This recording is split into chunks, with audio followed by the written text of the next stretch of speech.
Mga kahuan, panoorin ang video na ito upang alamin ang pinaka-latest na balita tungkol sa lagay ng panahon at bagyo. Update today. Lumakas pa nga po itong si Bagyong Nando at kanina nga po, based sa ating latest analysis, nakita ang kanyang sentro sa layong 1,075 kilometers silangan huyan ng Central Luzon. Taglay ang lakas ng hangin umaabot sa 75 kilometers per hour near the center at gustiness na umaabot sa 90 kilometers per hour.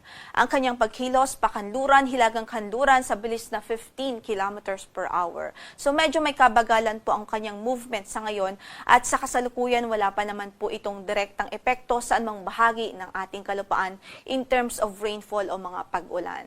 Samantala, maya-maya lamang ay ipapakita po natin yung latest na track na ipinalabas ng Pag-asa sa ating Tropical Cyclone Bulletin kaugnay nga po dito kay Bagyong Nando. Karagdagang impormasyon naman sa bagyong nasa labas ng ating area of responsibility. Ito po yung dating bagyong si Mirasol na ngayon ay nasa labas na po ng ating PAR. Huling nakita ang kanyang sentro as of 3 AM analysis sa layong 565 kilometers. Kanluran huyan ng Itbayat, Batanes. Taglay rin ang lakas ng hanging umaabot sa 75 kilometers per hour near the center at gustiness na umaabot sa 90 kilometers per hour. Pero sa kasalukuyan wala na po itong direktang epekto sa anumang bahagi ng ating kalupaan. Pero yung southwest monsoon o habagat, nagdudulot pa rin ng mga pag-ulan sa kanlurang bahagi ng bansa, partikular ho dito sa kanlurang bahagi ng northern at central Luzon.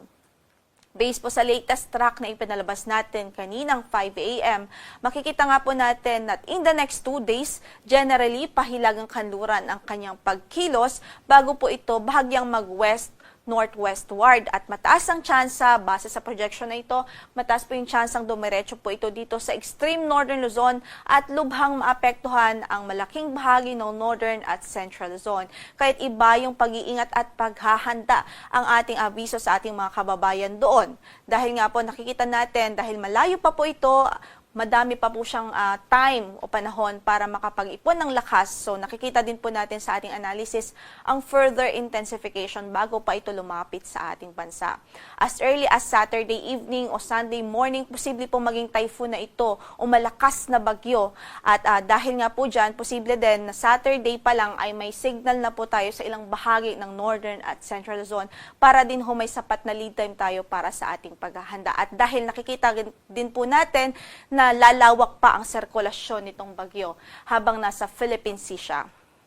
As soon as maging typhoon ito, nakikita nga rin po natin na maghahatak na rin po ito ng habagat at itong habagat magdudulot ng mga pag-ulan sa malaking bahagi ng Southern Luzon at Visayas. So wala pa man po itong bagyo, may inaasahan na po tayong mga pag-ulan sa malaking bahagi ng Katimugang Luzon at Visayas dahil naman sa habagat o southwest monsoon.